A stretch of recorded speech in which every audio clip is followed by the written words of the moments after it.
Saya ini siap mati untuk bangsa dan rakyat ini.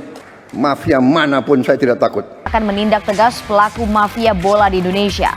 Hukuman larangan seumur hidup pada pelaku mafia bola. Soal kasus mafia bola yang saat ini tengah bergulir, ia berharap agar kasus ini segera diusut hingga tuntas. Satu kaki Jai Itzes sanggup membeli seluruh harga diri Malaysia. Harga pasar Jai Itzes meroket, lebih mahal dari skuad timnas Malaysia. Lihat dan tertawalah.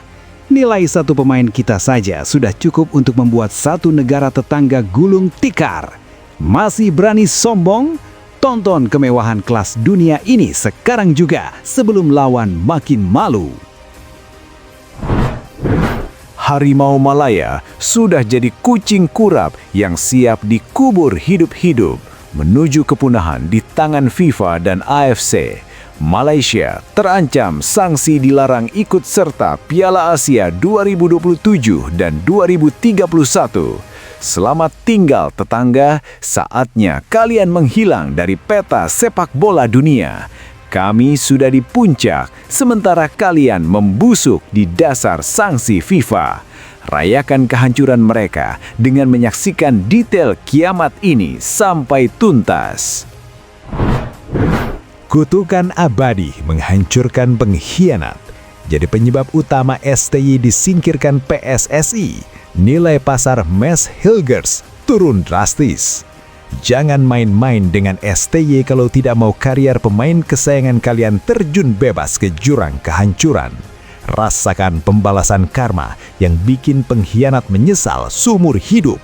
Lihat betapa hancurnya nilai pasar mereka hanya di berita ini. Inggris pun tunduk di bawah kaki Garuda. 2026 jadi era baru timnas Indonesia. Akhir kisah pahit Bagot, John Hartman paham pemain level Elkan Bagot di Liga Inggris. Dunia harus sadar bahwa pemain kita adalah raja. Bahkan pelatih John Hartman pun harus sujud mengakui kualitas Elkan. Masa depan adalah milik kita. Lawan cuma bisa menonton dari kejauhan. Saksikan kebangkitan raksasa Asia ini sekarang. Perintah Sang Panglima Tertinggi. Tak ada ampun bagi yang tak konsisten. Prabowo ingatkan Erick Thohir, ucapan seorang pemimpin harus bisa dipegang. Siapapun yang menghalangi kemajuan timnas akan langsung dilibas tanpa sisa. Ketegasan ini adalah jaminan kita akan menguasai dunia. Jangan jadi saksi bisu. Tonton sekarang bagaimana pemimpin kita menjaga martabat bangsa. Sebelum kita lanjut ke berita lengkapnya, jangan lupa tekan tombol subscribe, like, dan notifikasi channel Bolcast agar kalian gak ketinggalan berita terbarunya. Harga pasar Jai Itzes meroket, lebih mahal dari skuad timnas Malaysia. Nilai pasar bek tengah sekaligus kapten tim nasional Indonesia Jai Itzes dilaporkan mengalami kenaikan signifikan pada penghujung tahun 2025. Berdasarkan data terbaru dari laman statistik transfer pemain Transfermarkt, nilai pasar pemain berusia 25 tahun tersebut kini menyentuh angka 10 juta euro atau sekitar 173,82 miliar rupiah. Angka ini merupakan rekor tertinggi sepanjang karir profesional Itzes. Lonjakan nilai pasar ini terjadi seiring dengan konsistensi penampilannya di kompetisi kasta tertinggi Liga Italia Serie A. Menjadi pilihan utama di lini pertahanan klubnya, membuat profil Itzes meningkat di pasar transfer Eropa, yang secara otomatis mendongkrak valuasinya secara global. Hal yang menarik perhatian publik sepak bola di Asia Tenggara adalah perbandingan nilai pasar Itzes dengan total valuasi skuad negara lain. Secara akumulatif, nilai pasar seluruh pemain di skuad utama timnas Malaysia saat ini berada di angka kisaran 134,71 miliar rupiah. Dengan demikian, nilai pasar satu orang Jai Itzes secara individu telah melampaui total nilai pasar satu skuad timnas Malaysia dengan selisih mencapai lebih dari 39 miliar rupiah. Kesenjangan nilai pasar ini disebabkan oleh perbedaan level kompetisi tempat pemain bernaung.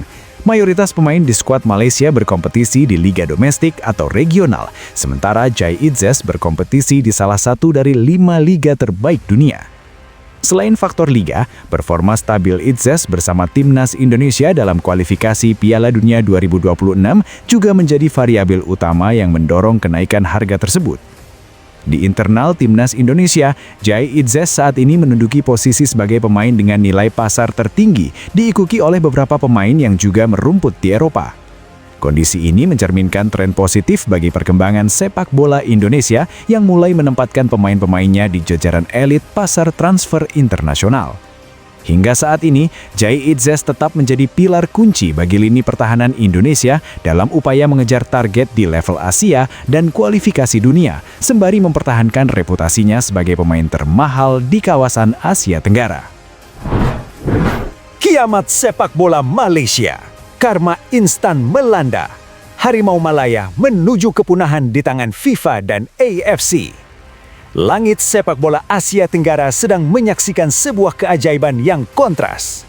Di saat Garuda terbang tinggi menembus awan dunia, sang tetangga berisik Malaysia justru sedang menggali kuburnya sendiri. Karma yang telah lama dinanti akhirnya datang menjemput dengan cara yang paling menyakitkan, paling memalukan, dan paling menghancurkan.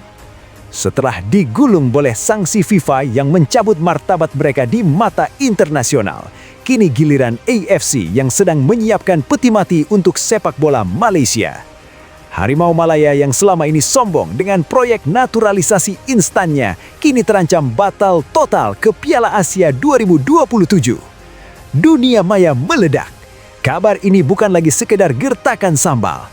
Setelah FIFA membongkar skandal memuakkan terkait pemalsuan dokumen pemain-pemain asing mereka, AFC kini bergerak sebagai eksekutor terakhir.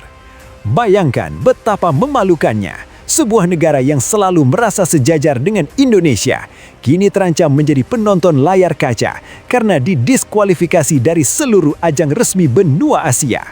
Sanksi berat ini adalah hantaman telak bagi mereka yang mencoba mencuri kemenangan dengan cara-cara kotor. Jika FIFA mencabut poin mereka, maka AFC diprediksi akan menghapus nama Malaysia dari peta sepak bola Asia untuk waktu yang sangat lama. Perbedaan level ini benar-benar terasa seperti siang dan malam. Di saat kita merayakan Jai Itzes yang harganya kini lebih mahal dari seluruh isi dompet skuad Malaysia, mereka justru sibuk mengurus surat-surat palsu yang kini menjadi sampah tak berguna. Supporter Indonesia di seluruh penjuru tanah air kini bisa tertawa lebar. Psywar yang dulu mereka lontarkan, kini berbalik menghujam jantung mereka sendiri. Tidak ada lagi harga diri yang tersisa. Malaysia kini bukan lagi rival kita. Mereka hanyalah sebuah sejarah kelam yang sedang dihukum oleh semesta. Dulu kalian sombong, sekarang kalian kosong. Dulu kalian merasa raja, sekarang kalian pengemis poin yang tersiksa. Itulah suara lantang yang menggema di media sosial dari supporter Garuda. Pupus sudah harapan mereka untuk mencicipi megahnya stadion di Piala Asia 2027. Kursi penonton akan menjadi tempat terbaik bagi mereka untuk meratapi nasib. Sementara timnas Indonesia akan melenggang dengan gagah berani menantang raksasa dunia. Kehilangan tempat di Piala Asia bukan hanya soal gagal tanding. Ini adalah penghapusan identitas. Malaysia sedang menuju era kegelapan, era di mana nama mereka akan dilupakan dalam catatan sejarah sepak bola modern. Ini bukan hoax, ini adalah kenyataan pahit yang harus mereka telan bulat-bulat. Sepak bola tidak pernah berbohong, kecurangan akan dibalas dengan kehancuran, dan kesombongan akan dibalas dengan kehinaan. Untuk supporter Indonesia, mari kita rayakan kemenangan moral ini. Biarkan mereka tenggelam dalam tangisan sanksi, sementara kita terus terbang tinggi menuju Piala Dunia. Selamat jalan Malaysia, selamat menikmati masa pensiun dini dari sepak bola Asia. Badai karma di skuad Garuda, nilai pasar Mace Hilgers terjun bebas.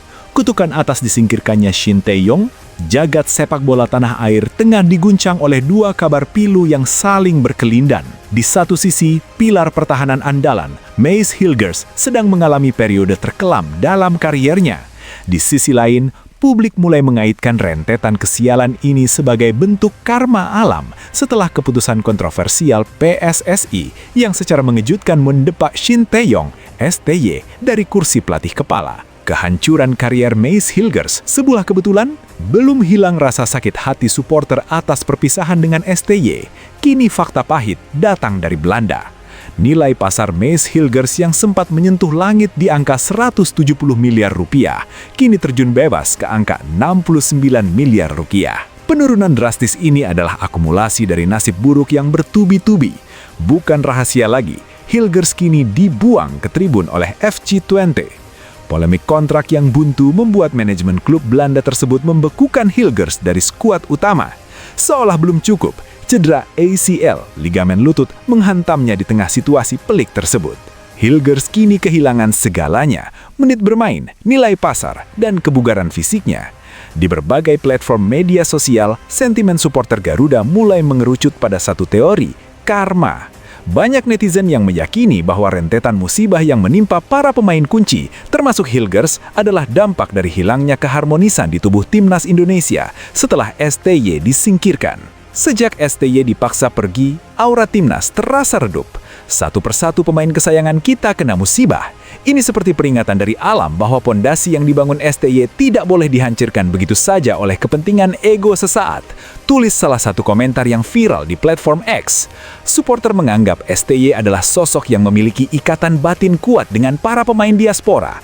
Disingkirkannya pelatih asal Korea Selatan tersebut dianggap merusak mentalitas juara yang sedang dibangun, dan nasib buruk Mace Hilgers dipandang sebagai puncak dari ketidakharmonisan tersebut. Secara teknis, pembekuan Hilgers di FC Twente memang karena masalah negosiasi kontrak. Namun secara psikologis, publik menilai Hilgers kehilangan sosok pelindung di timnas. Selama era STY, pemain merasa memiliki rumah yang aman di Jakarta. Kini, dengan situasi kursi pelatih yang tidak menentu, para pemain dianggap kehilangan pegangan yang berdampak pada fokus mereka di level klub. Publik kini menuntut transparansi dari PSSI. Jika benar disingkirkannya STY menjadi pemicu keretakan moral pemain, maka penurunan nilai pasar Hilgers hanyalah awal dari keruntuhan yang lebih besar. Kini, Mace Hilgers harus berjuang sendirian melawan cedera dan tekanan kontrak di Belanda. Sementara timnas Indonesia mencoba mencari jati diri tanpa nahkoda yang telah membawa mereka sejauh ini. Nilai pasar yang merosot tajam menjadi bukti nyata bahwa stabilitas sebuah tim nasional sangat bergantung pada stabilitas kepelatihannya. Akankah PSSI menyadari bahwa keputusan mereka berdampak sistemik hingga ke karier individu para pemain? Ataukah badai karma ini akan terus berlanjut hingga seluruh prestasi yang dibangun STY terkubur bersama ambisi-ambisi baru? 2026 jadi era baru Timnas Indonesia. Akankah menjadi akhir kisah pahit Elkan Bagot? Menjelang pergantian tahun menuju 2026, wajah tim nasional Indonesia dipastikan akan mengalami transformasi total. Tahun 2026 tidak hanya menjadi panggung bagi ambisi besar Garuda di putaran final kualifikasi tingkat dunia, tetapi juga disebut-sebut sebagai awal dari sebuah era baru. Namun, di tengah euforia pembentukan skuad yang semakin kompetitif, satu nama besar terus menjadi tanda tanya besar, Elkan Bagot. Berikut adalah narasi mendalam mengenai peta kekuatan baru Timnas Indonesia dan nasib si anak hilang di tengah persaingan yang kian ketat. Era baru 2026 ditandai dengan kematangan integrasi antara pemain lokal berkualitas dan pemain keturunan kelas Eropa. Proyek jangka panjang yang dimulai beberapa tahun lalu kini membuahkan hasil. Timnas Indonesia bukan lagi tim yang hanya mengandalkan 11 pemain inti, melainkan memiliki kedalaman skuad atau squad depth di setiap lini. Hadirnya nama-nama seperti J. Idezes, Justin Hapner, hingga talenta-talenta baru yang merumput di liga-liga top Eropa telah mengubah standar pertahanan Indonesia. Kini, lini belakang Garuda diisi oleh pemain dengan postur menjulang dan kemampuan taktis modern. Transformasi ini membuat persaingan untuk mendapatkan posisi utama menjadi sangat kompetitif, bahkan terkesan kejam bagi mereka yang kehilangan momentum. Di tengah gemerlap era baru ini, nama Elkan Bagot seolah tertutup kabut tebal. Bek bertinggi 194 cm yang dulunya adalah idola dan pilar tak tergantikan di lini pertahanan, kini berada dalam situasi yang sulit. Sepanjang tahun 2024 hingga penghujung 2025, hubungan Bagot dengan manajemen kepelatihan Timnas Indonesia dikabarkan mengalami pasang surut yang signifikan. Kehilangan momentum internasional, absennya Bagot dalam beberapa agenda krusial karena masalah komunikasi dan cedera membuat posisinya perlahan dijajah oleh pemain lain yang lebih siap secara mental dan taktis. Stagnasi di level klub, perjalanan karir Bagot di Liga Inggris atau EFL yang kerap diwarnai masa peminjaman membuat konsistensi permainannya dipertanyakan jika dibandingkan dengan rekan setimnya di Timnas yang mulai bermain di kasta tertinggi Eropa seperti Serie A atau Eredivisie. Perubahan skema taktis, strategi baru yang diterapkan untuk menghadapi lawan-lawan tangguh di tahun 2026 menuntut bek yang tidak hanya kuat di udara, tetapi juga sangat cepat dalam transisi bertahan, sebuah aspek yang terus menjadi catatan bagi Bagot. Bagi banyak pengamat sepak bola, tahun 2026 akan menjadi titik penentu atau deciding point bagi karir internasional Elkan Bagot. Ada dua kemungkinan skenario besar. Skenario rekonsiliasi, jika Bagot mampu menunjukkan performa impresif di klub dan memperbaiki jalur komunikasi dengan federasi serta staf pelatih, ia bisa kembali dipanggil sebagai opsi rotasi yang tangguh. Bagot tetap memiliki keunggulan fisik yang jarang dimiliki pemain lain. Skenario eliminasi, jika performanya terus stagnan sementara pemain muda lainnya terus berkembang pesat, 2026 bisa menjadi akhir dari kisah Bagot di skuad Garuda. Era baru ini tidak menyisakan ruang bagi pemain yang tidak berada dalam kondisi puncak atau memiliki masalah adaptasi. Supporter Timnas Indonesia terbelah. Di satu sisi, banyak yang merindukan sosok Elkan yang dulu begitu tangguh menghalau serangan udara. Di sisi lain, publik mulai bersikap realistis. Mereka lebih memilih skuad yang harmonis dan berkomitmen penuh daripada individu yang terjebak dalam polemik berkepanjangan. Era baru 2026 adalah tentang profesionalisme.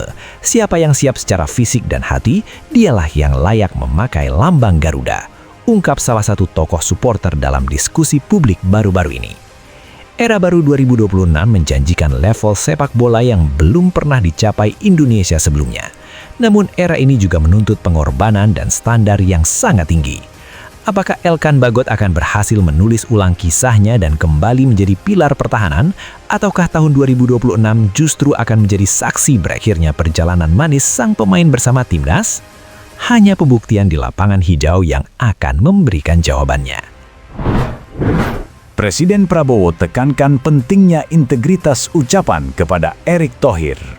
Di penghujung tahun 2025, Presiden Prabowo Subianto memberikan arahan tegas yang menarik perhatian publik terkait prinsip dasar kepemimpinan dalam Kabinet Merah Putih.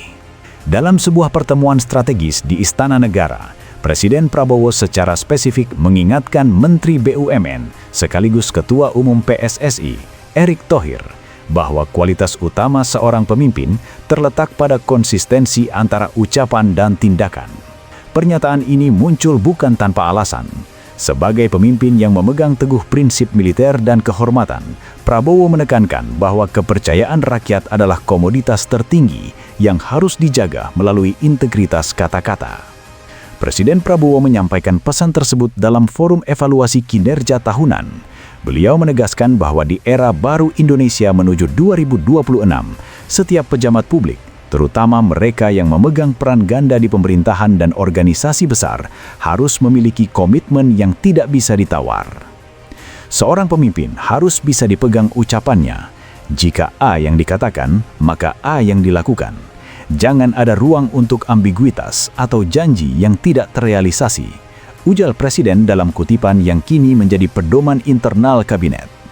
Peringatan ini disebut-sebut sebagai bentuk disiplin organisasi yang diterapkan Prabowo untuk memastikan bahwa setiap kebijakan, baik di sektor BUMN maupun transformasi sepak bola nasional yang dipimpin Erick Thohir, berjalan di atas rel transparansi dan akuntabilitas. Banyak pihak menganalisis bahwa teguran halus namun tajam ini berkaitan dengan beberapa target besar yang belum sepenuhnya tercapai di sektor strategis. Di bidang BUMN, publik sedang menyoroti janji efisiensi dan restrukturisasi perusahaan plat merah yang masih menyisakan beberapa persoalan krusial. Sementara itu, di sektor olahraga, komitmen Erick Thohir untuk membawa Timnas Indonesia melampaui ekspektasi dunia juga sedang diuji. Presiden Prabowo yang dikenal sangat mendukung prestasi olahraga sebagai martabat bangsa, menginginkan agar setiap target yang telah dipaparkan kepada publik benar-benar dikejar dengan langkah nyata, bukan sekedar komoditas politik atau retorika media. Arahan ini juga dianggap sebagai langkah protektif Presiden Prabowo agar para pembantunya tidak terjebak dalam pusaran opini publik yang merugikan. Dengan menguatkan prinsip ucapan yang bisa dipegang, Prabowo ingin memastikan bahwa kabinetnya tidak diisi oleh sosok yang hanya pandai berwacana. Erick Thohir sebagai salah satu menteri dengan mobilitas dan exposure tertinggi diharapkan mampu menerjemahkan visi presiden ini ke dalam aksi yang konkret. Integritas ucapan ini mencakup transparansi anggaran, memastikan setiap dana publik di BUMN dan federasi digunakan sesuai janji awal, konsistensi kebijakan, menghindari perubahan keputusan yang mendadak yang dapat membingungkan pemangku kepentingan, tanggung jawab moral, menepati janji-janji kemajuan yang telah disampaikan kepada masyarakat luas. Menanggapi arahan tersebut, pihak kementerian terkait menyatakan komitmennya untuk melakukan introspeksi dan akselerasi kinerja. Budaya kerja yang tegas, lurus, dan jujur, sebagaimana diinginkan Presiden Prabowo, kini menjadi standar baru dalam operasional birokrasi di bawah kepemimpinan beliau. Bagi publik, pernyataan Prabowo ini menjadi angin segar yang membuktikan bahwa kendali kepemimpinan tetap berada pada prinsip moralitas yang kuat. Presiden tidak hanya menuntut angka pertumbuhan, tetapi juga karakter pemimpin yang memiliki kehormatan dalam setiap kata-katanya. Pesan Prabowo kepada Erick Thohir adalah refleksi dari filosofi kepemimpinan Jawa dan militer yang bersatu. Ajining diri sakolati, harga diri seseorang berasal dari lidahnya atau ucapannya. Di tahun 2026 nanti, masyarakat akan terus menagih bukti dari setiap janji yang keluar dari lisan para pemimpin. Fakta ini menegaskan bahwa dalam pemerintahan saat ini, loyalitas kepada presiden harus dibarengi dengan kejujuran kepada rakyat. Ucapan seorang pemimpin bukan sekedar angin lalu, melainkan kontrak sosial yang harus dipertanggungjawabkan secara dunia dan akhirat.